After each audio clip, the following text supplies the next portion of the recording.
you all must have wanted to get out of the house. And it's great to see what a nice showing this is for a snowy Tuesday afternoon, or evening, I should say.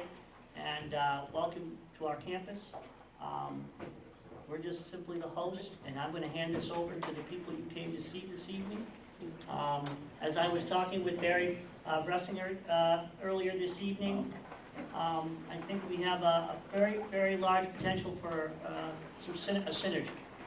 I think this recent election, the city has made a statement with regard to who should be sitting on its school board, and combined with our new superintendent, who I'm very excited about to work with, as well as our current staff and administration that we have here in the Manchester School District, put together with this organization that you're going to hear tonight. I think this is the time.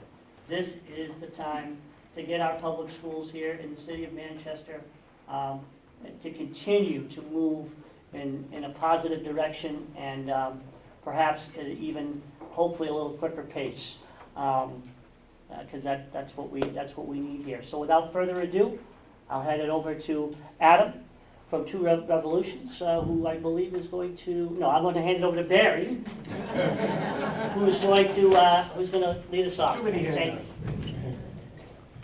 I'm going to be very brief. Thank you very much for coming out on a wintry New Hampshire night. It's really good to see all of you, and appreciate your interest in the plan. Want to encourage you to become fully engaged in the conversation tonight. It's really important to us. Manchester Pride has been around for about 2 years now. It's a little bit hard to believe, but it has. And it started out of a number of people just serendipitously meeting and having questions about the performance of our schools. Not good or bad, it wasn't a judgmental, it was a curiosity. What's going on in our school? And as we dug into it, we learned that the most fundamental issue related to our schools is the one Rick had just mentioned, is that our community has disengaged from the work of our public schools for too long. And in the 21st century, schooling, to be successful in a great city, is a community enterprise. It requires the investment, the engagement, the commitment, the acceptance and responsibility of community. This work is so important.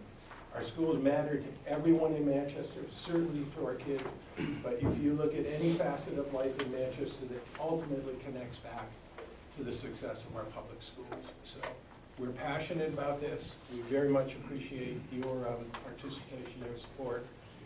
It's going to be an interesting night. We have Adam from Two Revolutions, our great consultant, just been a wonderful partner. And Adam is going to be supported tonight by a number of our community planning group members, and I'll let Adam introduce them and explain the process. Thank you very much. All right, good evening. It's a call and response. Good evening. All right, well, it is awesome to see all of you here. You know, when a community shows up, that is an important sign, and to show up on a night like this is great. Really, really telling how much change and excitement there is about the public schools in Manchester. So I'm going to spend a few minutes setting some context. And really, this conversation is a conversation for you to dig in on elements of the soon-to-be plan. This is not a plan yet. These are elements of a plan, but it's critical to engage with as many community members as possible to provide feedback to these elements. So, this has been a long process. I think these graphics sometimes resemble things, and this one resembles a little bit of a roller coaster. So it's been a multi-year process.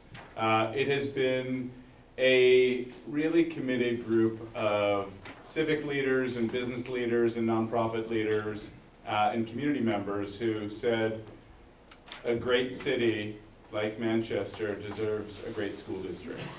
And there are phenomenal things happening in this school district. There's really great teaching and learning, but we can do even better on behalf of our learners, on behalf of our students, on behalf of our children. So a couple of years ago, Manchester Proud developed a thesis that they wanted to be a community movement to positively impact public education in Manchester.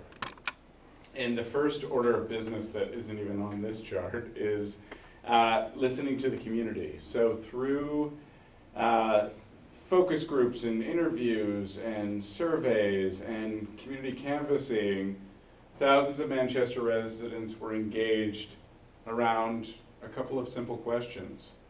What's working in Manchester School District and what's not working? No judgment, no leading the witness, just trying to gauge opinion and aggregate that opinion. We showed up about a year ago, and just by way of context, we've been around for about a dozen years. We work in about 35 states. We do a lot of school design work, we do a lot of deep capacity building, and we help communities define what they want for their future, and then we help them build it.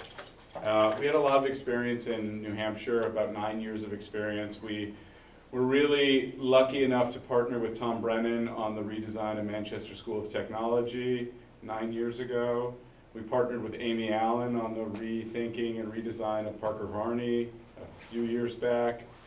And then when we saw that Manchester was going to lead a really different kind of process, we were excited to be involved and really honored to be chosen. So about a year ago, we're almost on this graphic, but not quite, we began to take a snapshot of the district. We wanted to layer into all the great work that Reaching Higher had done to talking to the community, and we wanted to take an objective look at what's working in the Manchester schools and what's not working. So we began a really deep analysis, and I'll share some of the highlights with you in a moment. But from December through April, we engaged lots of the central office employees. We talked to teachers, we talked to principals, and our focus was squarely the district. What is the shape of teaching and learning? What is the shape of the school finances? What's the shape of the organization itself? How effective is the organization? We looked at community partnerships, and we looked at, guys, what was the fifth bucket? Let's see. And we looked at governance. Governance was key. We came in with an opinion. We thought, based on the data from the community and based on knowing the district pretty well from our work with the state and our historic work with the district, that governance was a challenge, that culture was a challenge, there was a big culture of distrust in the district, and that the schools, there were some structural challenges with finances. So those were our kind of hunches, those were our instincts coming in. That was validated and deepened. But we also found amazing teaching and learning happening throughout the district. We found a real significant lack of coherence throughout the district. There was not a clear thing that 22 buildings were aiming at, and therefore it was really tough to align efforts, it was tough to get synergies, etc. So all of that research was done, and in February of last year there was a community planning group that was formed. I believe 100 individuals applied to be part of it from a number of different stakeholder groups. So there are, but the stakeholder groups were students, teachers, district employees, parents, and community members who were affiliated in some way, business leaders and or civic leaders. And out of that 100, 29 were chosen, and we began a process of, what the hell is this? Like, what is my role? I'm a community member, I'm a volunteer, I've been selected, but what am I doing? And we really spent a number of months just trying to make meaning of the data that was coming across, but eventually there was enough data, there was a lot of data, there is a lot of data, all of it is publicly available. We'd love you to dig in on the qualitative data as well as the quantitative analysis we did across those 5 categories. So the community planning group began in the summer forming hunches. And I say hunches, not to be cute, but hunches because it was premature to form recommendations. How do you form recommendations with these volumes of data? So they began to form hunches, and they began to kind of play with looking at the data and just figure out what would take this city, take this district to the next level. Concurrent with that, and something that really ran through November, was a great city and a great school district needs a vision, needs a forward-thinking vision. So lots of community meetings were held, and a survey was launched, and 3,500 community members ultimately responded in person and online to set a vision. What is the North Star? What should a student, when they leave Manchester School District, know and be able to do? So the visioning and hunches was really critical to this process. Throughout the fall, those hunches kept getting refined. We had monthly meetings with the community planning group, and they prioritized, they reprioritized, they looked at this North Star and thought about those hunches. Now we're in a stage that we're calling validation. So if thousands of people were talked to as part of the research, and 3,500 people put their fingerprints on a portrait of a graduate, now we need to go back to the community, and tonight is the first night. This afternoon we met with the with the Manchester Chamber of Commerce. About 15 or 18 of them showed up through the snow.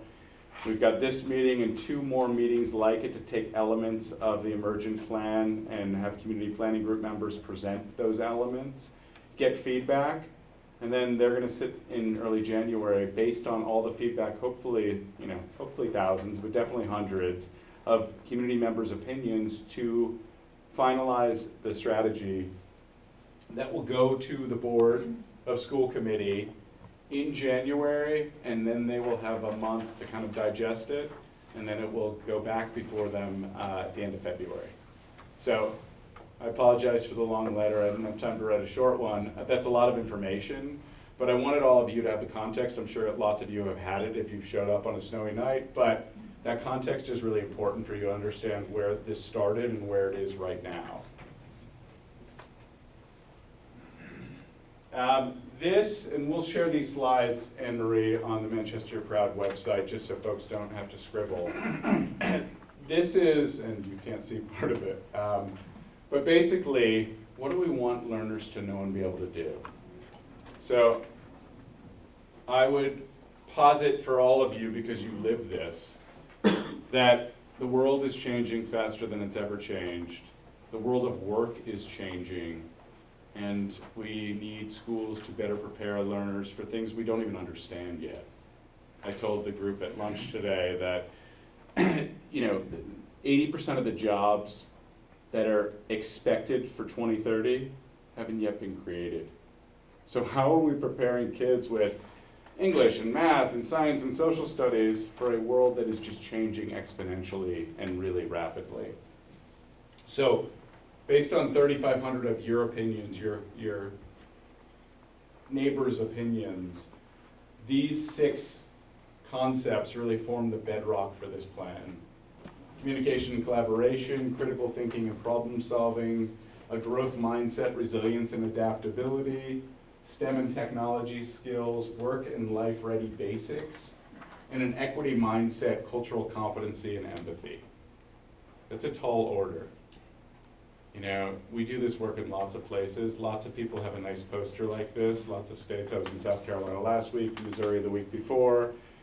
I'm really, it's fashionable to have a portrait of a graduate. It's path-breaking to use it. And that's really the charge before all of you. We also want to be really clear what the characteristics of learning should look like. So we gave Dr. Goldhart and his executive team this and asked them as leaders, as the professional leaders of this district, to come up with what is learning in this district. If there was an ad on I-93 and I-293 advertising Manchester School District, and it's really small, learning in Manchester is equitable, it's personalized, it's project-based, engaging and relevant, it's civic, culturally, and digitally competent, and it's career and college focused. And then taking it one step further, we asked that same team of professional leaders for the district to talk about the values. Because a great plan has a North Star. It's got clear characteristics of learning, but it also has a set of underlying values. Learner-centered, data-driven, equitable, bold, and innovative, and college and career-focused. So, none of this is right, but a community that helps define this really can support a shift toward this. And this is a lens through which we're considering the plan. All right, so I am going to turn over the conversation now. I'll let my esteemed colleagues on the community planning group introduce themselves and their role. But I want to be really clear that the work that you're going to dig into tonight, and if you come to subsequent meetings on the 12th and the 18th, you're going to hear from them because this is really their work. We've helped facilitate, we've done a lot of the research, but ultimately this falls to your community members to develop this parts of the plan. So I wanted to make sure we saw that. And tonight, your order of work is really to hear about an overview of ideas in the teaching and learning category. So each of these categories would take us, 20, 30 minutes to explain and have you vote on. Tonight, the focus is teaching and learning. It's the center of this plan. Everything serves the pleasure of teaching and learning, and therefore, we wanted to dedicate one session just to teaching and learning. Subsequent sessions will take on organizational effectiveness, finance, governance, and community partnerships. And the final thing I'll say before I turn it over to you, Deo, is this idea of voting and feedback. We want to understand from a community's perspective, aggregated, where there's heat and light, where there is not. That's really important data for the community planning group on January 6th to kind of wrestle with. We also, they wanted to float some ideas, some which might feel provocative. We're really thinking about ultimately the impact and difficulty and trying to figure out things that are as feasible as possible that have hopefully as high impact as possible. So, any clarifying questions on anything I just shared?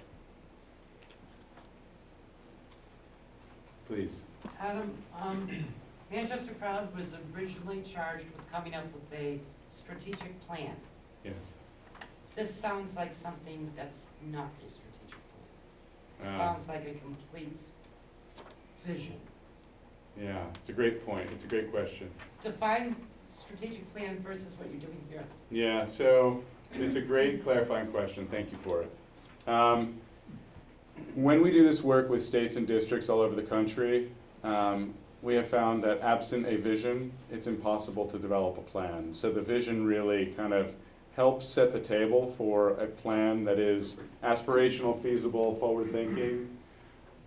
From here forward, the ideas you'll talk about tonight are potential elements of the plan itself, but the plan needs to serve at the pleasure of something concrete, and the vision is that something concrete.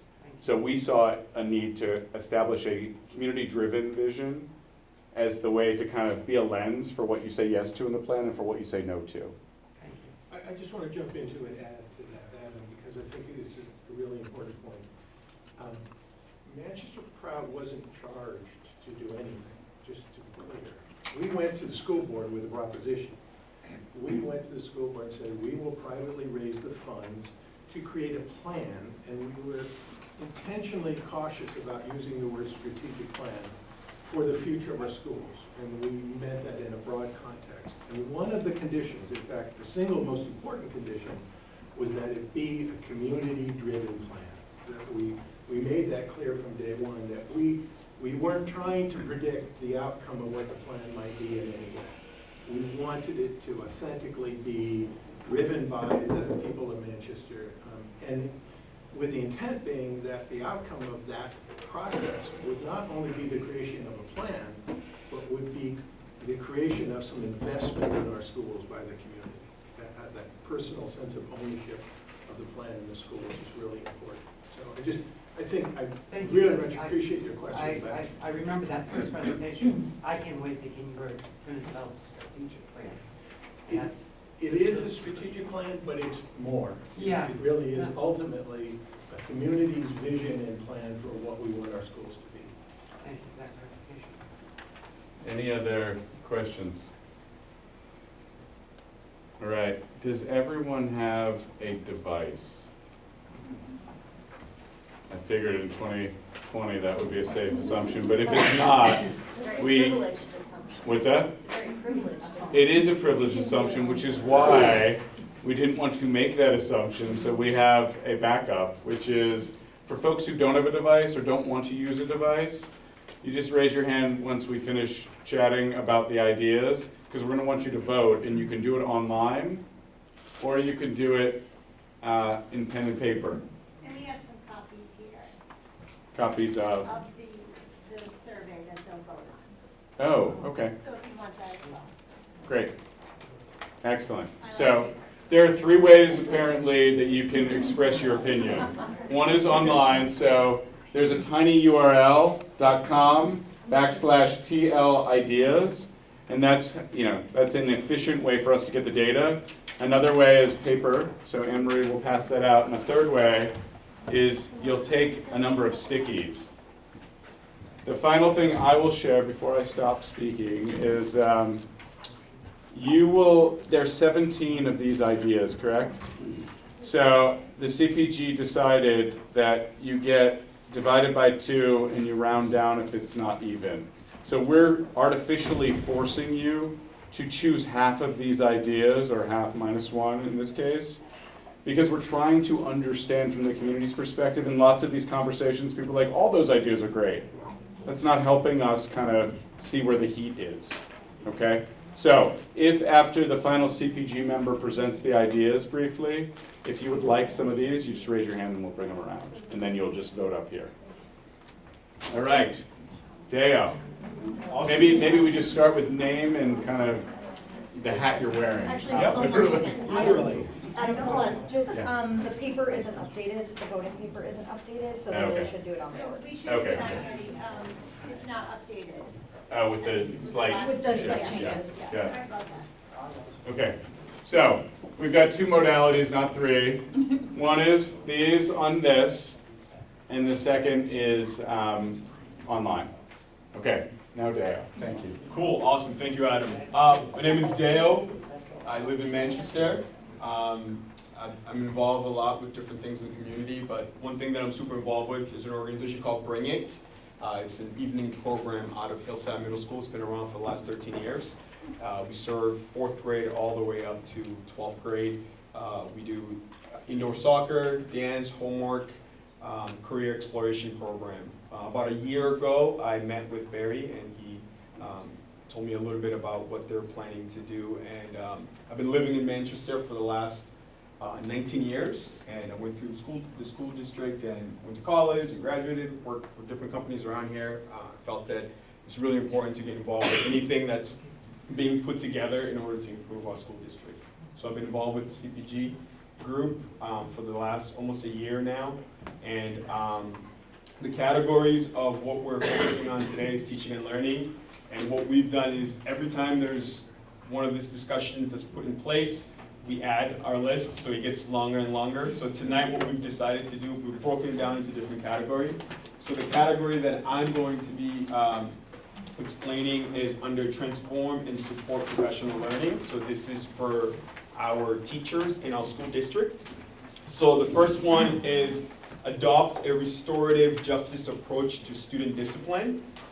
Move away from zero tolerance and instead embrace a policy of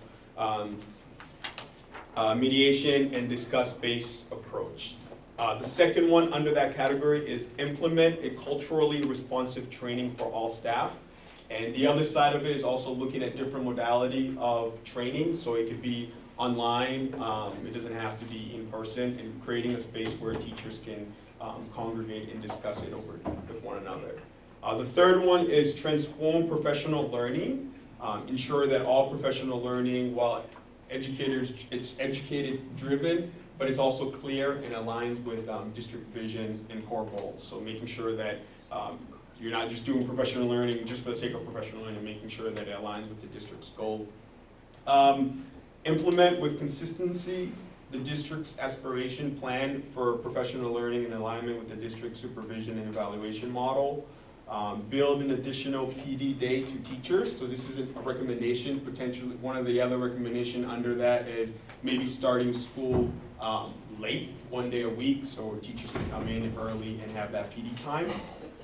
And then the last one under that category is tighten PLC structure according to teachers' learning vision and need-based assessment to ensure that consistent process and protocols are used to support teachers' learning. So that's my category. Thank you. Oh, yeah. I'm sorry, PLC again? Professional Professional learning learning. community. They really got out of there really fast, so. Does anybody have any clarifying questions before we move on? They can come back up, Jim. Yes, Jim. No, I have a comment to make, as do with PLCs and Yeah. other things, and VLAX, et cetera, and, you know, multi-tiered system, I suppose MTSS, et cetera. And I don't presume that anybody is, not smart enough to work it out or anything. But I've noticed, not just in this document, but more generally, as we go through these things, there ought to be somewhere at Manchester Proud an attempt to create a glossary, because there's an element of inside the beltway for people looking at this who don't know those things. So I think it would be helpful to have a non-education person perhaps review this from a parent's point, lay person's point of view, and sort of, I think it would be helpful to everybody. That's a really good idea. Actually, that has come up before. Yeah, could you bring it back up? Dale. Sorry. Your first thing is adopt a restorative justice approach to student discipline.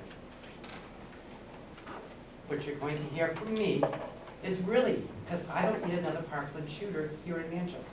And restorative justice was the method they used in Parkland. Why on earth would you ever consider that? So this recommendation came from a community discussion. From So which we community? didn't personally come up with this. Right, this so was did that something- come from educators or business Combination of leaders both. or So parents? it's like, Where is that information so that I can look at that? so let me just clarify. So part of the voting process, there's been different things that's been collected. So you have an opportunity to vote on things that you feel like aligns with your perspective. So it's not really like But a I'd like to debate know where based this on. came from, because when I came to all these meetings, I've been to a few of them, and we put the sticky notes up and everything, but there was never anything that distinguished between me as a parent, my friends who are working for the school district, and the friends who are business owners here. So how do I know what part of my community asked for that? Adam and Barry, that'd be great. Is there a way to, did you How do differentiate? you isolate where these ideas came from? Yes. It's a good Was it question. something that parents brought forward? Was it something educators brought forward? Or was how it this something- idea floated to the top. Yeah, so You know what I'm it's saying? it's Like, how a, did it get repeated enough so that it floated, just to piggyback on the tree? it's a great question. I think we're gonna get a lot of good questions tonight. I've been thinking about this. Yeah, clearly. Legislation is like sausage making, they say, right? I think a lot of this plan came through lots of long collaborative conversations, so we didn't kind of associate groups of people. We needed, for these ideas to make it onto this list, I think this document was originally 85 pages, and we got it down to 40 pages, not that that matters, except to say that there was kind of a, there's been some type of process to wean out ideas based on the collective perspective of the community planning group. So the community planning group, for anything to be on the table in front of you tonight, it had to garner significant support from the community planning group. And, we didn't attribute it to the hat they were wearing. They needed to kind of work toward, not consensus, but, as close to a majority as possible in that group. In some cases, it got 5 votes, and out of, people, in some cases, it got 20 votes. It really depended. So people like me would like to know, does that sort Yeah. of sounds like an educator thing? Mm-hmm, That doesn't sound like something parents would be asking. mm-hmm. So it's just that Well, some I of these mean, topics, ideas, I you think- say came from the community, yeah, not my part of the community. Good. So I just wanted to. And this is where we need to kind of see where the energy is. You know, I will say that zero tolerance, kind of one strike or even 3 strikes and you're out, discipline nationally has not worked effectively in lots of places. I'm not ascribing that good or bad for Manchester, but I think there's a lot of research that shows that different methods of discipline have found more success. And we really look at, and we do a lot of our work in higher need urban environments that are struggling with some discipline challenges that distract all learners from learning. And restorative justice is a research-based approach that is working, and I've seen it work. I'm not saying it's Right. the silver bullet. Right. So I think we have to kind of wrestle with all of these things. Ultimately, this process, Patrice, right? Right. Patrice, is to grapple with what does the community respond to favorably and what does the community not respond to? So there's some really, challenging issues here, like we want to add time for professional learning. There's one of the ideas that if you come to the finance night you'll hear about is magnet schools. They're provocative ideas that aren't intended, they're not designed to be provocative, that's not why they're here. But the community planning group and, I believe that floating these ideas to the community and seeing what gets horrible reviews from the community ultimately determines what makes it in the plan. Does that make sense? It does. I'm not it doesn't satisfy me Yeah. because you've got people here who don't live here, who don't have their children in this district. And we're the ones that ultimately have to pay for it, those of the taxpayers. Yeah, for sure. So I appreciate that you're including other people, Yeah. but we're the ones that have to foot the bill. So I would have liked to see heavier weight given to those of us who are taxpayers. Well, I think the community planning group are all residents, Oh, good. so. See, because it was not, So Okay. so I live here and I Yeah. have 2 kids in the school district. that's good to know. Yeah, the 29 members of the community planning group, wasn't that one of the requirements? We also of the vote. community- No. I You know, Yeah, I was gonna say- Most of them are, but Mike Skelton from the chamber Right. lives in Bedford. Right. And Anna Thomas from the health department lives in Bow, but they have a very Right, strong like just like connection we to have the educators community. who Right. work here but don't live. So Exactly, there's- yeah. I was just wondering about that because we ultimately have to pay the cost. Well, and if I may, besides the fact that you can not vote for it to move forward, Right. there's also an opportunity for you to give ideas to at the end of whatever you decide to fill out or online or Oh, whatever, online, for you yeah. to share if you have other suggestions. There will be an opportunity Okay. for that as See, well. see that we don't. So, yeah. Thank you. Thought I'd ask. Clarifying question, is this draft language? Or It's everything? Yeah, it's It's all everything's draft, right. So, So like Amanda said, after you have an opportunity to vote, when we're finished, there's going to be an opportunity for feedback, so you can give feedback on language. Does that answer your question? What's the nature of, do you mind clarifying the question further? I mean, I understand the question. Is it that the language is confusing to no, I Jim's think point, it's that jargony? certain vulnerable populations of students are left out and not named. So if you're going to explore issues of race, you need to also look at issues of ableism. And, there's an extraordinary amount of bias against students with disabilities from both staff, administrators. It's very significant, and if we're going to look at issues of equity and we're going to name vulnerable populations that need to have equity and awareness as a part of professional development, Yeah. then we need to cultivate the idea that all means all, Mhm. and students with special education needs or with IEPs, they need to have a clear sense of belonging in the Manchester School District, Absolutely. which means that they don't end up down at the end of the hallway in self-contained classrooms in high school. Yeah. And so, for instance, that's one. Great. So how do we embed a sense of belonging for all students to be learning together in the Manchester School District? That's sort of, in a nutshell. That's great. That is very what really clear. matters. And I think there's been. And that teachers in particular, because like there isn't a building that I have been to where I have not bumped up against staff who are like, those kids don't belong in my classroom, or administrators who are like, those kids can't come to this building because we don't take those kids here. So that's a pervasive problem, and I know at least 20 families with students with IEPs did not participate in this process because they have a deep fear of retaliation and they have a sense of isolation. So it concerns me that when we're talking about equity, we're not looking at the terrible academic outcomes that students with disabilities face in this district. Mhm.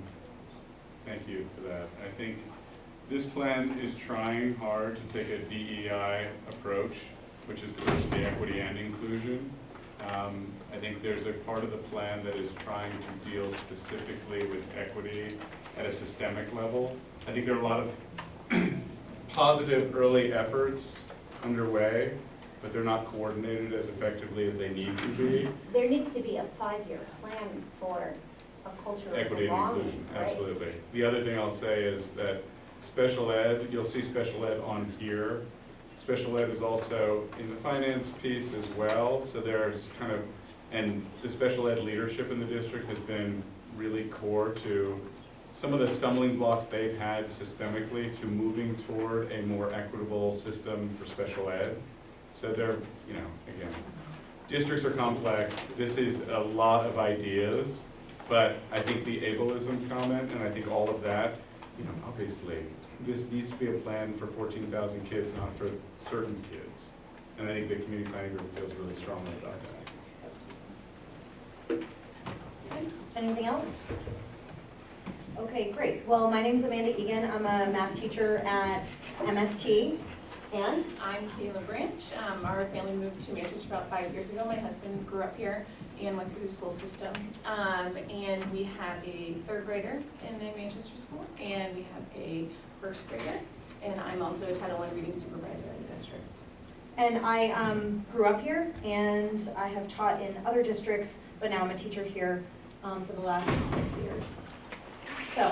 So Katie and I are going to take this next category, which is rethinking curriculum, instruction, and assessment, because it's kind of a sizable category if you are looking at the hard copy. So these ideas are all with relationship to that portrait of a graduate that the community kind of developed. All of those, what do you call those?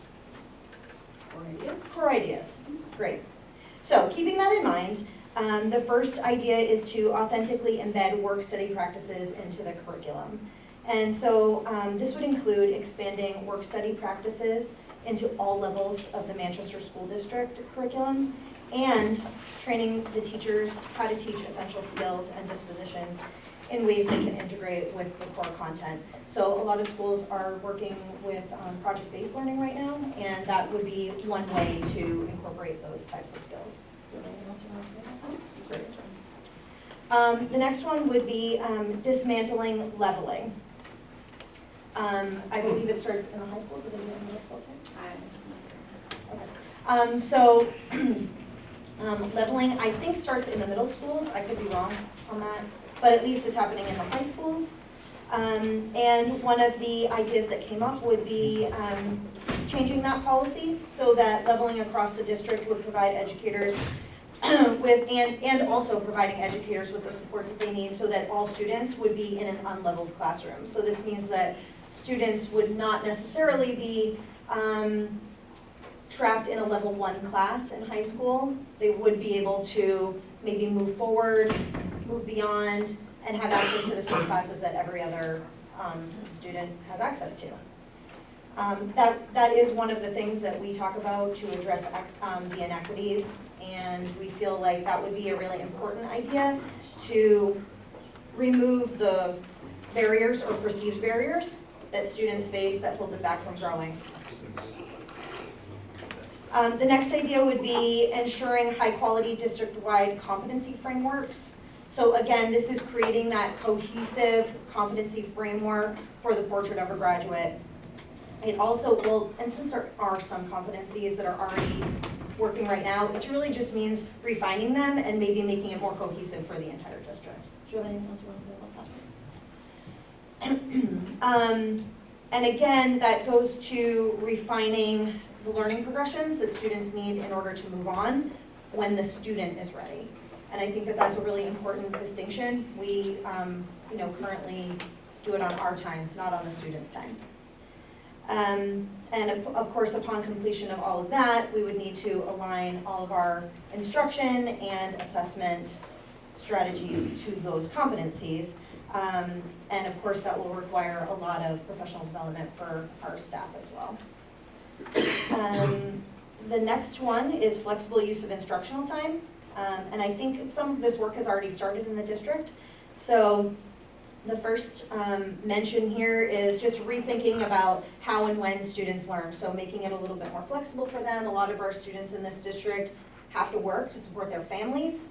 And just, getting that graduation, high school graduation, making it available to them in whatever way works for them. So one of the things is at the West redesign is block scheduling that they have just instituted. And we've also been doing block scheduling at MST for the last 6 years. And we are also completely competency-based at MST, which means students can move on when they're ready, when they have proven that they are competent. That means that students may not retake an entire course if they fail. Maybe they only have to redo parts of the course that they weren't successful in the first time around. And that also means that students would have opportunities to get credits on VLAX, which is Virtual Learning Academy Charter School, that the district recognizes as legitimate credits. And then the last thing I will speak to is hiring a dedicated curriculum coordinator, which would potentially be a central office position that would just support the work around what we're talking about here, which is the curriculum, instruction, and assessment. Good job, Katie. All right, my first bullet would be number 9, to implement a multi-tiered system of supports. Kind of speaking to what Jim said, some of you here are educators, so if you think of education as a triangle, a bottom base being tier 1, that's what all students receive. Tier 2 would be students who aren't being successful in tier 1. They need a little bit more support, whether it's from a reading specialist or someone within the building just to give them some RTI support, response to intervention. And then the top of the triangle would be that small group of students who that wasn't also enough. Tier 1 and tier 2 weren't enough to help them be successful.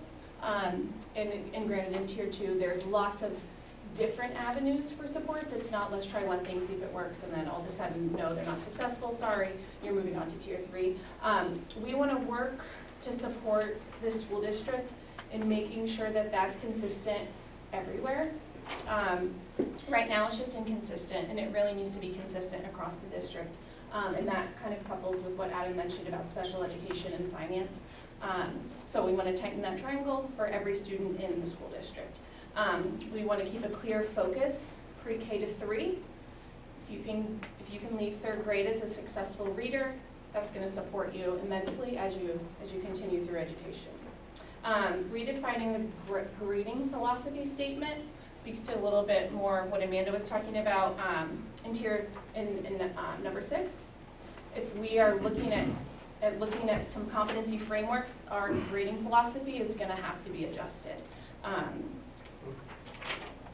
Next, our course catalog. We offer a lot of classes. This was something I learned about as an elementary educator and having elementary plans. I've learned a lot about high school through the community planning group, and we just need to consolidate some of those to use our staff more efficiently. Scale student-centered learning practices. So we're looking at different assessments, looking at how do we assess students with PBL, what does that look like, and also performance assessments and portfolio. Can you say what PBL is? Well, yes, thank you. Project-based learning. So right now we're working, so at our elementary school, actually all students, the goal is to participate in 2 project-based learning experiences each year. And a lot of staff have received training on that through the summer and then also the school year. Next, we would like to ensure that students in grades K through 4 have a maximum of 20 students per classroom. Right now, you might be lucky if that's how many students are enrolled in that grade of your class. My son is one of those students. My daughter is not. Her class is larger than 20, and lots are even higher than that. So we're looking at that K4 especially to maintain 20 or fewer students. I think that's everything in ours. Do we have any questions? I have a couple questions. Sure. I'm not an educator, so going back to this bullet about the leveling, what does that address skills? Like, would that just water down various skills of the kids, or the capacities or the capabilities of them? Can you just clarify your question? I just wanna don't make sure. understand what leveling is now. Okay, so currently, a traditional high school in Manchester has a level 1 through 4. Level 1 is like a very basic skill level. Level 4 being honors, maybe students who go into advanced placement classes. Level 3 is like kids who are gonna go to college probably. Level 2, you know, so if you can. Sure. Part of the data that we received was that a number of students are, once they're put in a level 1 or 2 class, can never get out of it.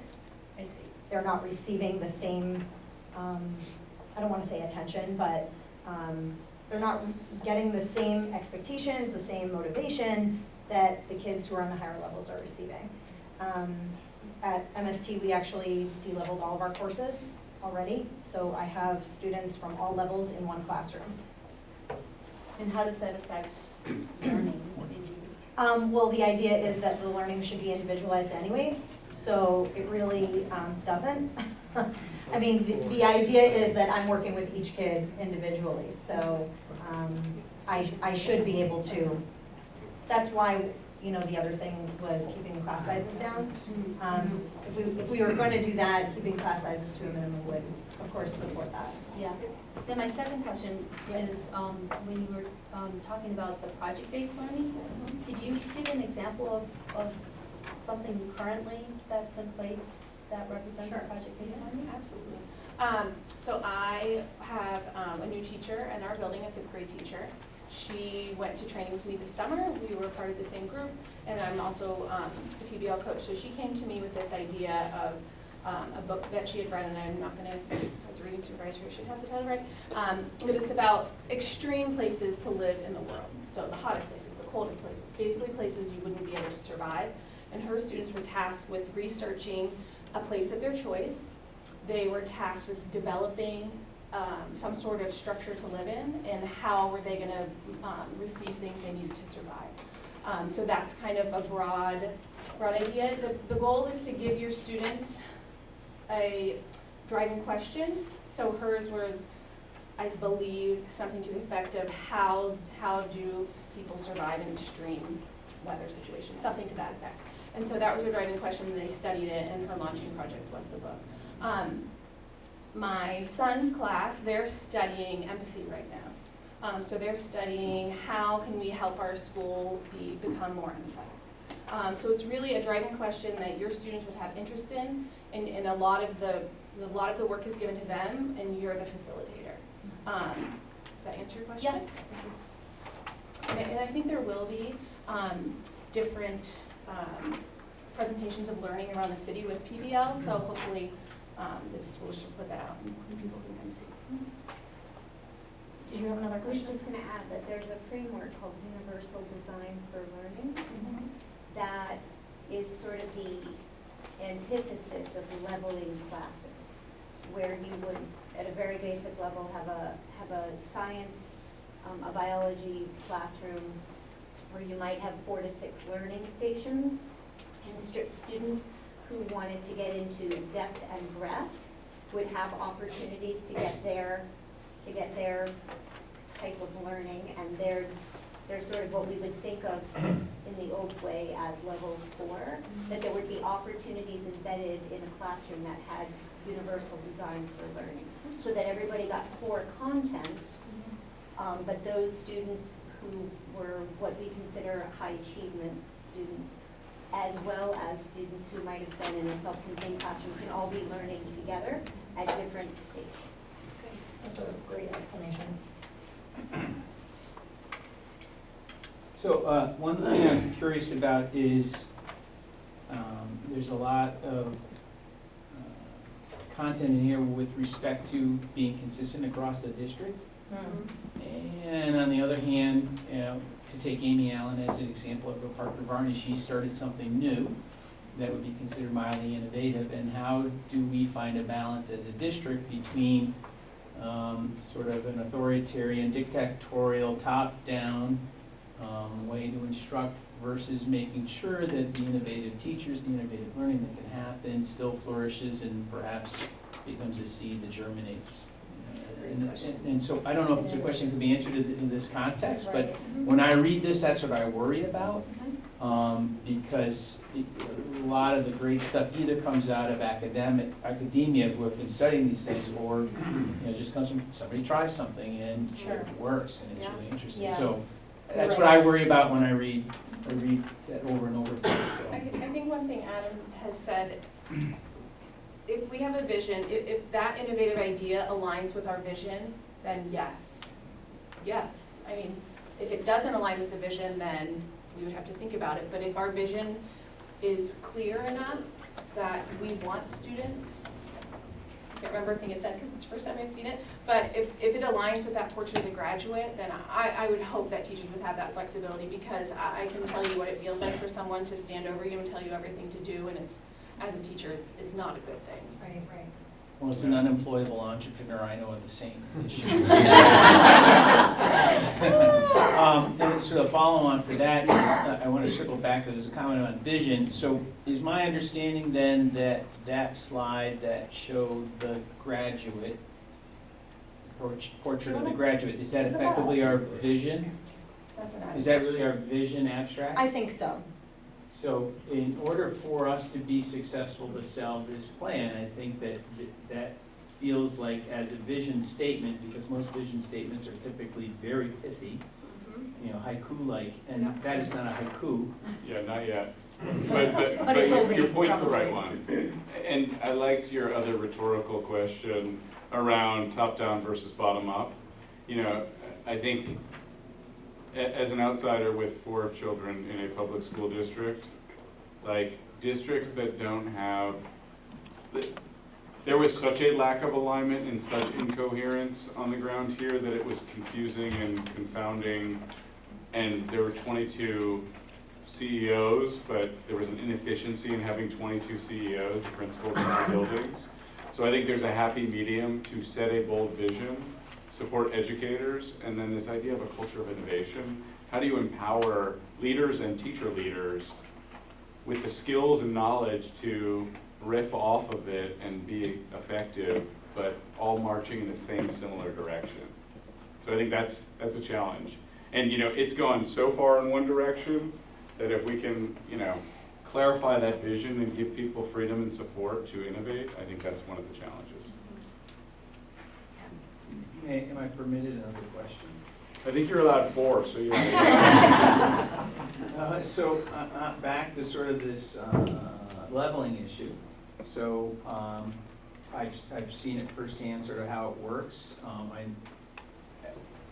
I wonder, I'm not worried, I wonder about the impact on the ability both to successfully bring along what we call the level 1 kids, and at the same time nurture the level 4 and then everything in between. You know, I don't want to, nobody left behind, all those words. And so I worry about that, and how do we make ourselves successful to ensure that there is a piece of all of this where one of our goals is to have Manchester be an exciting place for somebody to choose to live. You know, fundamentally, a lot of us have made that choice for a variety of very complicated reasons, but when I, as an employer, look to hire people into this area, and they say they want to go to Bedford, to just use a dirty word, because of the schools, I get frustrated because I know what we can succeed in here, and how do we sell. That's sort of both the differentiation and we'll take care of you and blah, blah, you know, that whole range. We want to be able to succeed in the whole range, and we want you to see how awesome this place is to educate. And we gotta be careful if we're gonna do something there to make sure we show that there is a path for this type of success and this other type of success, without putting any sort of value statements around it. Just to note, Bedford School District is not leveled. They do have an IB program. Bedford School But District is not. I understand, and I only use them as an example, Right. because of Yeah. all of the And things there that we is- know that are unstated, and it doesn't have anything to do with leveling or not leveling, Right. it's just an issue. When I try to hire somebody into this place, and I really want them to live in the city because of all the awesome things, Absolutely, I don't wanna go to school. absolutely. My kids went to Central and they did awesome.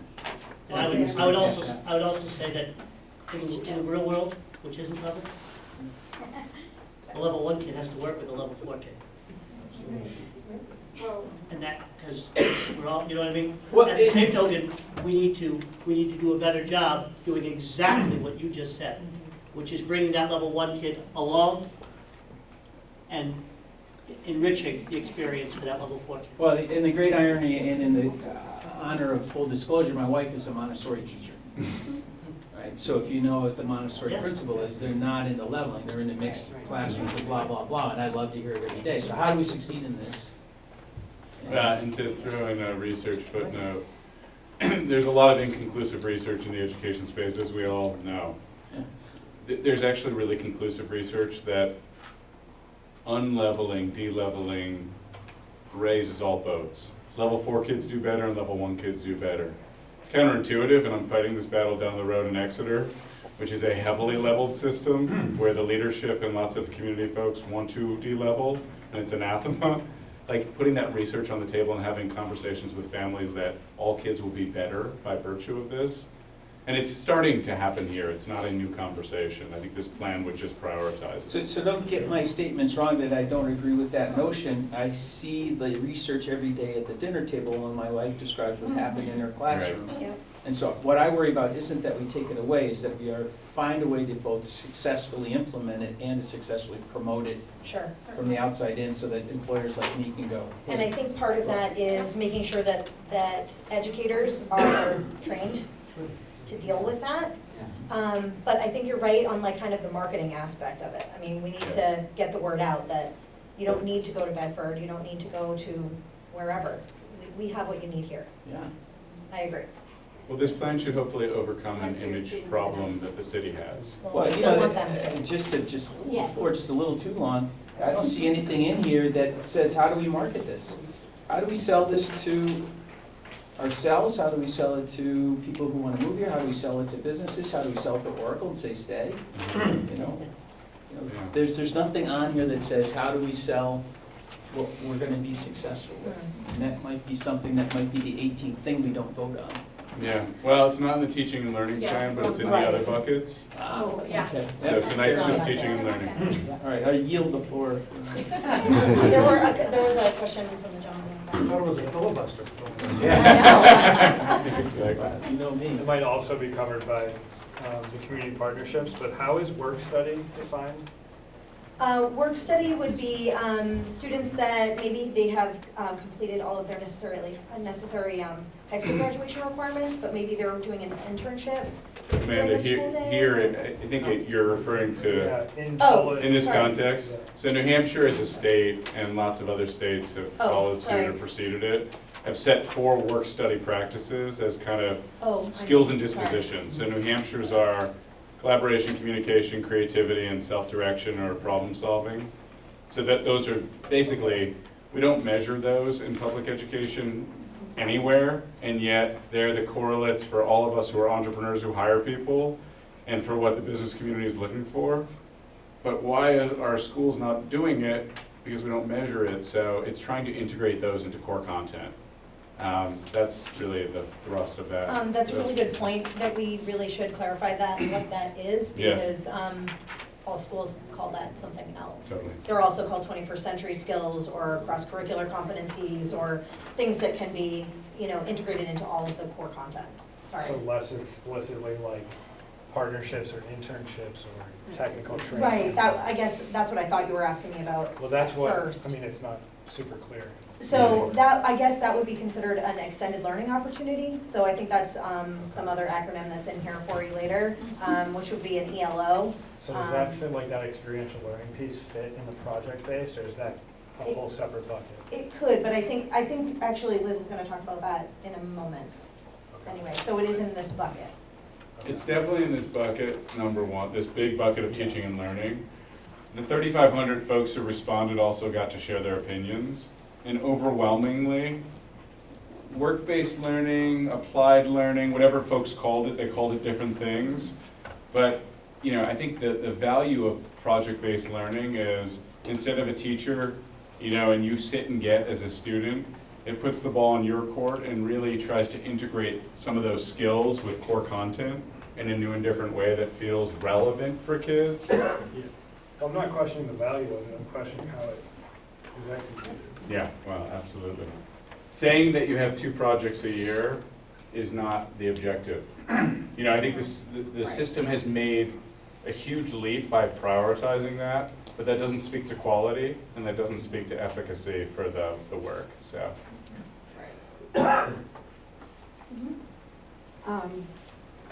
I'd just like to thank you all for putting all this together, because I know it's been a lot of work and it's taken a lot of time and human hours, all volunteer, so I do thank you. As a teacher in this district, and I am beginning my 45th year. How many years is it? Yes. Thank you very much. My hearing is a little off. Yeah. Started when you were 5. Before that, well before that. And she's not allowed to leave, ever return. Right. So just a couple of observations, probably more than a couple.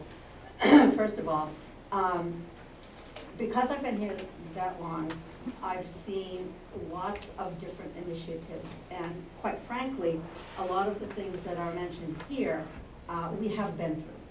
The mediation, the behavioral, the exploring a different model for the school day, excuse me, leveling, non-leveling, leveling, and by the way, even though Bedford doesn't have levels, they're very clear about titling their courses in certain ways so that kids are directed in certain ways. So we can call it non-leveling, but the reality is there. The reality also is that, excuse me, teachers teach in different ways, students learn in different ways. I've had the great good fortune over the years to have a wide variety of learners. And I'd like to think that they are continuing to be successful. Thank you. And you know why this has happened? Because I've not been in school for 2 days. That's my voice. Anyway, one of the observations that I have, and first of all, those state concepts that we talked about, I was on that committee that established them. We do use them in every class on the high school level. I'm not sure about West, but I know Central and Memorial do, and the students are scored on that. So one of my concerns here, and having sat in on several of the community forums that you've had, is the misinformation that many community members have about what actually goes on in the schools. So if I'm taking that a step farther, it's going to be reflected in what they actually say. So, yes, do we have levels? We've had levels. Have we been working away from them? Yes, we have. But there's no way that you can throw out everything and bring in something new. It's been a gradual thing. So one of the concerns that I have is that this document, or all the documents, are predicated on input, and that input may not be accurate to evaluate, at least on the high school level. I'm not talking about the elementary, but at least on the high school level. And that's a grave concern, because if we're going to be moving in a particular direction, whatever it is, I think it has to be informed and accurate, and not just based on input because someone felt that, or someone had one experience that. For example, project-based learning. I have done it for 45 years. Now, it's not exactly the template of what the PBL is, but to say that we don't engage our students in authentic learning is, I think, a great disservice to what this community has fostered for so many years. So, all in all, while I really am forward-thinking, and even though it's been 45 years, I believe that no one, least of all in education, should remain static.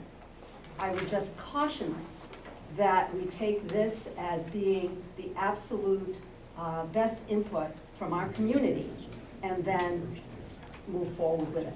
I don't know how or whatever way we can be a little bit more astute in culling certain aspects of this as more realistic than others, but that's the input that I would give. Well, and I just also want to say that we've talked many hours about making sure that, especially educators, because it's more than just a job for us, right? This is our calling. And it does come across as a little bit personal when, things like this get brought up. And I just want to say that nobody is saying that what we're doing isn't engaging or isn't working or that we haven't done project-based learning, but that whatever is working well, we should expand upon it, share that information. What Katie was saying earlier, that she learned so much about the high school, every time we have a meeting, I learn something about the elementary level because we never have the opportunity to talk about anything. We really are 22 separate schools that are doing their own thing, and I think that this is part of the idea, is just getting us all in the same direction, going in the same direction. So I hear you, I hear everything you're saying, makes perfect sense. Thank you. So just make you feel that if I stayed, I'd be in my 51st year.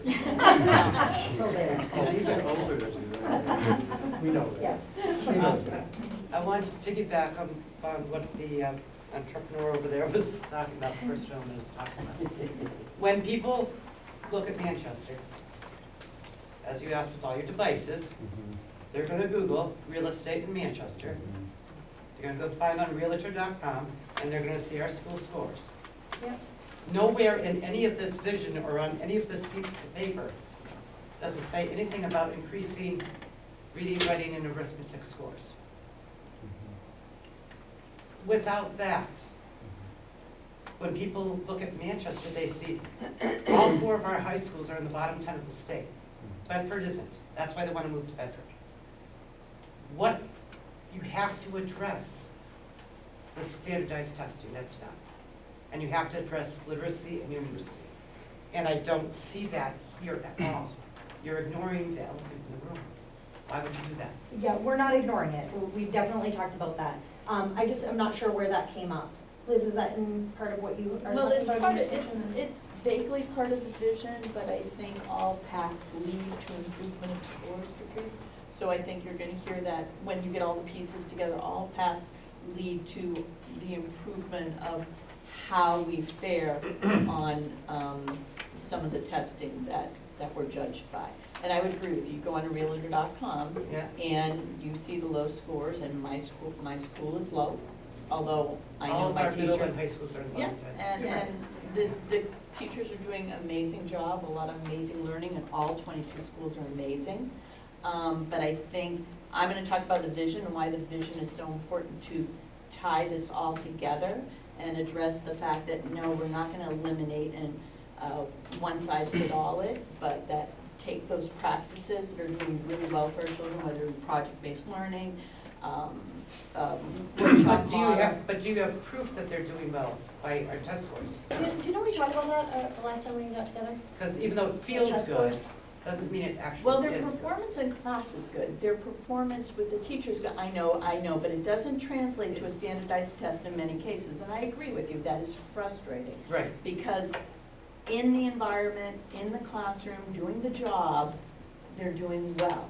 You put them in front of a computer for a computerized assessment, it's not turning out well for us. And we don't teach to the test, maybe it's just, well, as you can't teach like the state test. I mean, the state test is the test, but, yeah, I understand where you're coming from. Hopefully that's what the vision is about. And I've got children that are, half of my children were level 1 and half of them were level 4. So I also want to see that both of them are constantly challenged. And I will tell you that at home, we can do that. So the level 4 student can help the level 1 student at home. And I see how that could possibly work in the classroom. But it also takes time away from her being able to excel at her stuff and to move faster. So I don't want my higher level students being slowed down. So you're gonna have to prove to parents that that's not going to happen. So I think it looks good on paper, but you're going to have to show us the proof that it actually can work.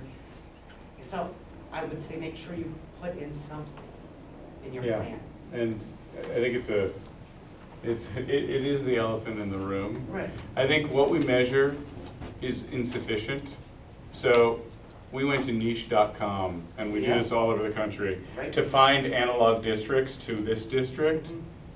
You know, districts that have same or more kids, that have higher free and reduced lunch numbers, and that are getting an A in niche. Right. They're getting an A by really traditional measures, which is insufficient. Like, if this is what your community says, those are insufficient, but we still have to measure them. So I totally agree with you. Everything that emerges in this plan is gonna have a strategy, it's gonna have a rationale for why it made it into the plan, and then it's gonna have a measure. Okay. And, you know, we have to be really concrete in holding ourselves accountable. I work with IEPs, I know about measurable Yeah, I'm goals. sure you do. So the measures, we gotta be really clear, need to be non-traditional and traditional, because traditional is currently the currency that gets your kids into college. That's changing, but until it changes fully, and traditional measures are also why people buy real estate and want to send their kids to school here. Yeah. So this plan has to be aspirational and grounded in reality. Right, and like the grading thing, it's still important for that 4.0 student to get that 4.0. Yeah, until That it's not. translates into scholarships Totally. and stuff. We want to hold every kid harmless until the So- system truly changes. Right, but we have to protect that their scholar, we actually want them to go to college. Yeah. They need those opportunities, so we can't completely, it's a balancing act you're gonna have to play, because you can't take that away from them. Absolutely. Thanks. I just want to piggyback on what Patrice just said. I'm an educator in the district. I teach math and algebra at Hillside Middle School, but I've also been a parent in the district. 2 of my sons have gone through and graduated, both very different levels. Leveling scares me a little bit if our class sizes stay the same. I have 31 students in a class. I can differentiate to, and I do amazingly right now with the levels that we have.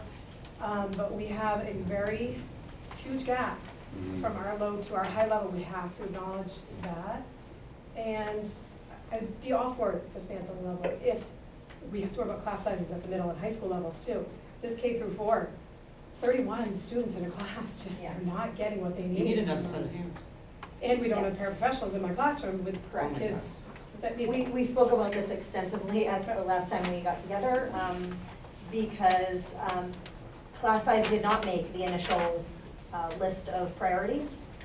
And we wanted to make sure that it did, because if all these other things that we are, reaching for the sky for want to happen, then we have to put some limits. There's no way I can do individualized learning plans for every single student if there's 31 of them, right? There's no way level 4 can get the same as level 1 and whatever if there's 31 kids in the room. So, yeah, I hear that also. That was a question that I had as well, with the rationale behind identifying just K through 4 for class size. Do you want to speak to that? Yeah, I think it's something too that came from the E-team that Adam met with at the SAU. I think Dr. Goldhart has a vision to support those K-3 students so that before they leave 3rd grade, they're not falling into tier 3 already.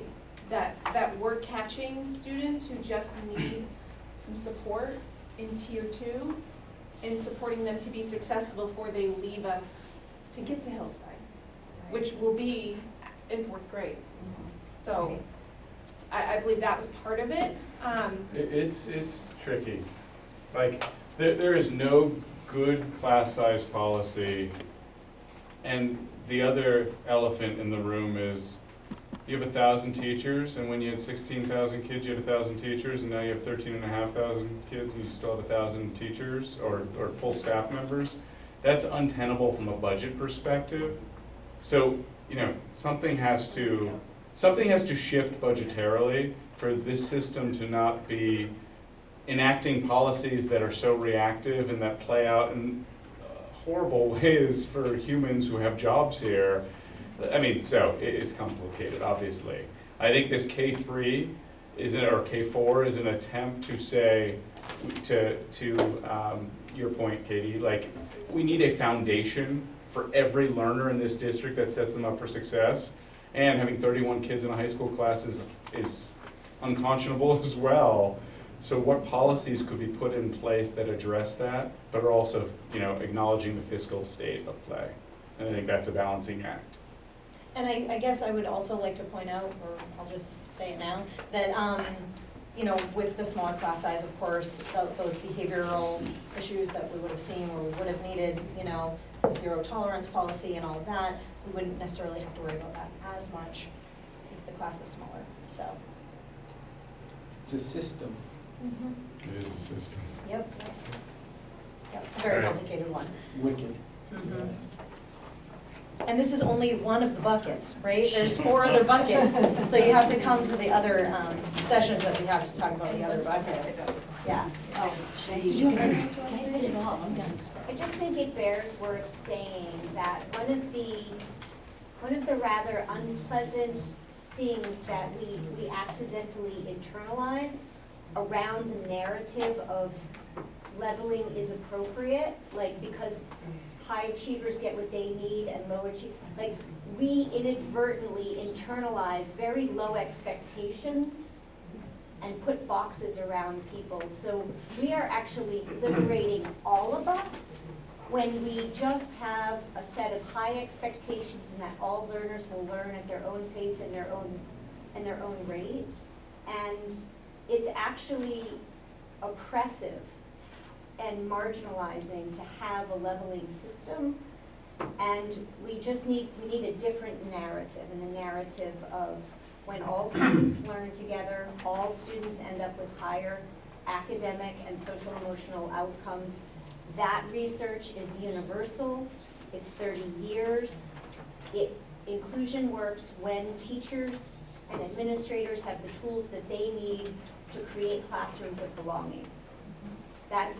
There's no research anywhere that suggests that segregated settings for students is better than schools where there's inclusive school culture. I have to say I've worked in both settings. I've worked in very traditional high schools and ones that were kind of teetering between both, and now I'm in a more progressive situation. And I have to say, I don't necessarily think I'd want to go back. There is this level of freedom. I feel like a weight has been lifted off. It's a lot easier on the educator once you're trained appropriately on how to do that. And just one comment I'd add is 20 years as a high school principal, the level 2 curriculum, I used to call it the never land. It was the expectations at that level were very minimal. That's where almost all your behavior problems came from. That's where almost all your dropouts came from. And yet we perpetualize a system that says, okay, you're a level 2 kid, you're gonna be a level 2 kid forever. They don't get stimulated in the proper environment. The work we did with the STEAM program at West dispelled the notion that kids in a mixed group with all the differences that exist with kids, everybody achieved at a higher level. Our kids came to school at a 97% rate when they were in an environment where they're stimulated and they have a passion for learning. The leveling system is discriminatory, right on its face. It should be illegal to do it, and we need to transform away from it as we educate teachers to teach. If you don't give them the skills to teach in a way that is conducive to that, it's not going to be successful. You can't just say, leveling's gone. You really have to work, whether it's with PBL or other aspects of learning. And there is a lot of effort right now to hold our land-grant universities accountable to making sure that all teachers, whether they're gen ed or special ed, leave their teaching programs prepared to teach all learners. That initiative is moving in our land grant. Plymouth State University is the only university in the entire country that has totally transformed the way they teach and learn. Everything is project-based, everything is hands-on learning, everything is interdisciplinary. It's transformative what's happening on that campus. And you're gonna see a lot of kids gravitate to that kind of environment because it really addresses a lot of the issues that we're talking about, why students don't even aspire to go to college, because they're gonna be stuck in many classes, so traditional, they won't experience the success that they should have. Just a couple comments, and I know you want to move forward. At Central, as I said, we're moving away from the leveling. We have the AP, and everything else is sort of in the middle, except for freshmen and sophomores, and we're moving with that. But we also proposed initially last year for this academic year, some courses that would be totally non-leveled, and I don't know if I should say it, but what the heck? I can do fire. You're on camera, just so you know. We were told by the district leadership that we shouldn't be having that it was discriminatory, and that how do we know which kinds of kids would opt for that? Well, any kid could. I mean, if you're concerned about class rank, you take a non-leveled course, you pass it, and that's all you have to do, and it doesn't affect your grade. And as I said, any kid, but we had to fight to do that. So there is some kind of roadblock somewhere against this. So maybe with things having changed, that's the other thing was the SATs. I think we're all aware that more and more colleges are doing away with SATs, and yet we are saying that our students are either successful or not successful based on having to take the SAT. And what they're also saying is that it's not a good measurement of success in college, that what is the most effective measurement are their grades that they receive in the classroom, which goes back to your comments. We have this fixation on standardized tests, and people judge the quality of your school system by standardized tests, and it's a false premise. Unfair. But we won't fight it because the school board refused to challenge the state. Which school board? 9 new members. Good. Can't wait for that lawsuit, because I'll be right there with them. Okay, you've talked about everything I already was going to talk about, so I'm done. Okay. I like talking to 11 and under. You guys don't qualify, but more my comfort level. But I will. What everybody's talked about kind of leads into or lends to what I'm going to discuss, which is the vision piece. Let me introduce myself. Sorry. I'm a newbie, considering Selma and Mayor Baines. I've only been with the district 28 years, 18 as a principal and 9 at Beach Street. I'm the principal at Weston Elementary School.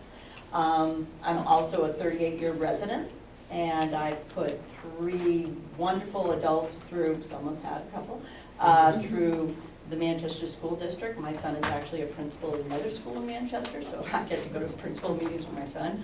Okay, mixed feelings right there. And I have 3 grandchildren currently in Manchester School District. So I am a diehard invested individual in Manchester, and I wouldn't be doing this group if I weren't. If you're not part of the solution, you're part of the problem, kind of is usually my mentality to get involved. And it's been a lot of work. I've learned a ton. It's been an amazing group of people to work with from all walks, and I've learned a lot of different perspectives. So it's really been quite good. This is about the shared vision, and I really like what Adam and Barry had led to. This is a community vision. The whole point of all this is to get community input, not for us to just develop a canned vision and say, okay, this is what we're going to do. But it's the voices from everybody in the community, whether it be business, parents, student, teachers, administrators. So it's a community, all voices together in this vision. The vision is a clear vision for learning, so it'll drive the decisions that we make moving forward. One of you mentioned concern about, kind of a canned programming, how would we lose all the good things we have going? No, the whole point of this vision is to guide us and keep those great programming pieces we have going, whether it be workshop or project-based learning, not to just start all over and throw something new in. One of the really important pieces I heard was, teacher professional development. Let's empower our teachers to keep these really strong pieces within our vision. The other piece was to Leverage a range of student-centered pedagogic approaches. So again, the workshop model, project-based, blended learning, ELOs. ELOs, terrific ideas came out our last meeting about extended learning, and we hadn't talked about extended learning and those opportunities for kids after school on extended learning. The established clear assessment, that goes back to what Patrice may have been alluding to.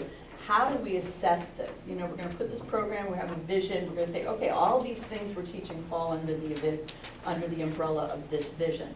But what is our consistent, or what's the continuity of how we judge how effective we are going to be with this? The one I really liked was the non-evaluative walkthrough tool. Really walking through the buildings, anybody, hands-on, saying, is this vision in place? Are we following what we've said we want to see as our vision of a graduate? Are we seeing this? Going back to what the assessments, yes, the assessments paint a dismal picture sometimes of our Manchester schools. There's 22 of us. But each school has a great personality, they have a great initiatives going on, they work hard, and if you stay in the school, you see the learning. You know, the learning isn't in the test score. And that's one of my biggest stressors over the years is, you know, that doesn't reflect what I see in these students. That doesn't reflect the problem solving we're teaching, the social and emotional learning we're teaching, doesn't affect how they're able to problem solve throughout the day. So having assessment strategies aligned to our vision, having informal walkthroughs to make sure we're being true to our vision, that has set the standard for what our strategic plan is. The other piece is new programming to address identified needs. I thought it was really interesting when you mentioned ableism. Not only looking at trauma sensitive, because we have a lot of kids who have things happening in their lives, issues in their lives that we may or may not know about. We need to be aware about that. We need to support our students in their learning. A lot of things that tie into that support is eliminating leveling and putting groups of children together so that they learn and they pull each other along and they're successful. Another thing is practices within the classroom to be really aware of what a child's coming into school with so that you support them in the classroom. Allowing each child to be successful at their level and move them forward. Another piece would be the bilingual education, okay, dual language, the potential to link magnet school idea from the finance category. Entails scaling support programs that focus on immersive language experience, dual language programs improve literacy in both English and foreign language taught. And that's more of a high school. I'm not as aware of that program myself, other than we do have one or two magnet programs at the elementary for our newcomers. But yes, that's something that really needs to be broadened because we do have so many children, dual language children, who need that support. You know, here you are, you're kindergarten, you're new to the country. Oh, we're going to plop you in kindergarten. You're going to kind of learn the osmosis, the language, and we're going to move you along. That doesn't work for everybody, and depending when a child comes to our country or comes to our city and is beginning school here, they need different levels of support depending on where their education and what age level they're at.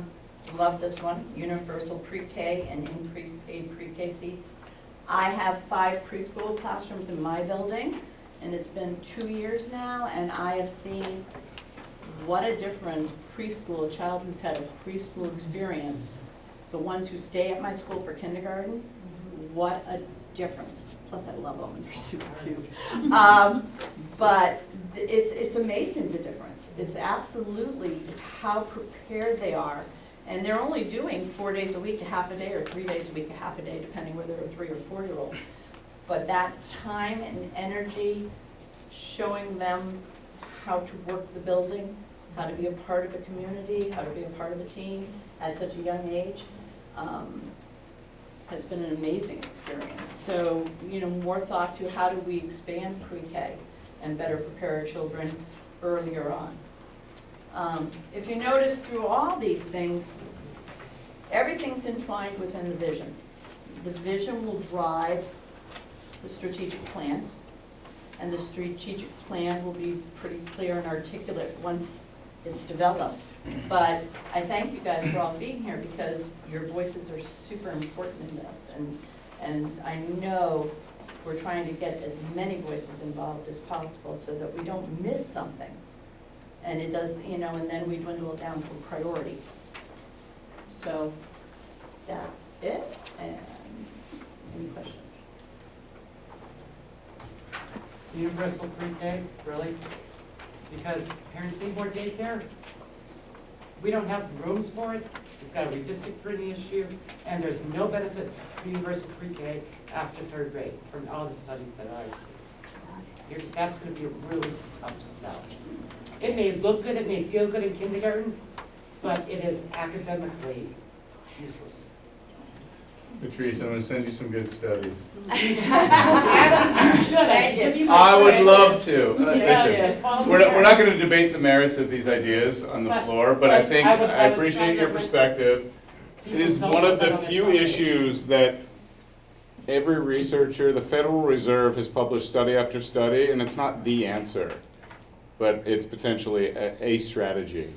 You know, when you're dealing with, you know, this, just to clarify the pre-K comment, on the finance side, there's an opportunity for pre-K seats. 38 out of 100 seats are sitting empty in this district right now, and there's potentially a way to think about paid pre-K seats in buildings, increasing that. Okay, as we're looking at choosing 8. Yeah. Just encouraging, you know, the universal pre-K should be like numbers 18, 20, I would say, Patrice, just from the social emotional standpoint of pre-K, not even the academic piece, just from the social emotional, preparing children to come into the school environment and function is amazing. I will stand a preschooler next to coming into kindergarten, next to a kindergarten who has not had it. Have you compared that with a child who's been at it with a stay-at-home mom? Hey guys, can I hit time out for 1 second? I just want to honor your time and the process. What time is it? It's 1:45? Yeah. What time do people think they were leaving? 8 o'clock. 8, all right, awesome. So I'm going to allow people who need to go to vote. Anybody who wants to vote up there, doesn't want to use a device, raise your hand, I'll come around. And please continue the conversation. I don't need to shut it down. You're going to go and choose your top, what your priorities are. Yeah. That resonate with you. So you can either do it on the URL I'm or not you sure can if do it's under it the physically community on the partnership conversation, but website. what role is DCYF have in these conversations? I'm sorry, I must have glossed over that. Here's just No, what you do is you're going to come up here, for those of you voting by paper, you're just going to stick your sticky by one of these, and then the class size, number 13, didn't make it to print, so it's right over here. So you're going to stick those little stickies. So if you're voting electronically, you're going to go to the tiny URL TL ideas, and you can vote, and it'll give you 8 options, I believe, and then you can put your ideas in. If you want to vote by paper, it's really scientific. You're going to take our little Post-it notes, and you're just going to stick them by one of the 17 ideas. Adam, this gentleman had a really good question in the back. When it comes to community partnerships and that trauma-sensitive piece and what have you, we talked about professional development. Staff, teachers need to learn about ACEs and trauma-sensitive issues. They also need professional development. Also, these community-based programs are working with us. So Manchester Mental Health has intake professionals in 9 out of the 14 elementary schools, allowing parents to access that support service. The health department does training for us. So making more stronger partnerships with these for training, for services are going to help in the long run, especially with the accessibility of those services. You can also vote. You put 2 or 3 things next to ideas. She decided and then she really I think it she sent me back. So we get 7 out of 10.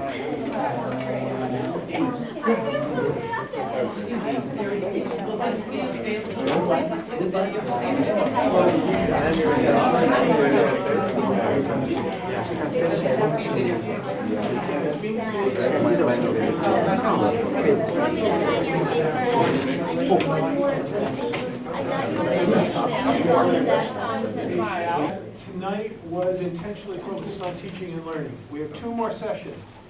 On December 12th, we will be at Memorial, and we will be focusing on the finance and the governance bucket.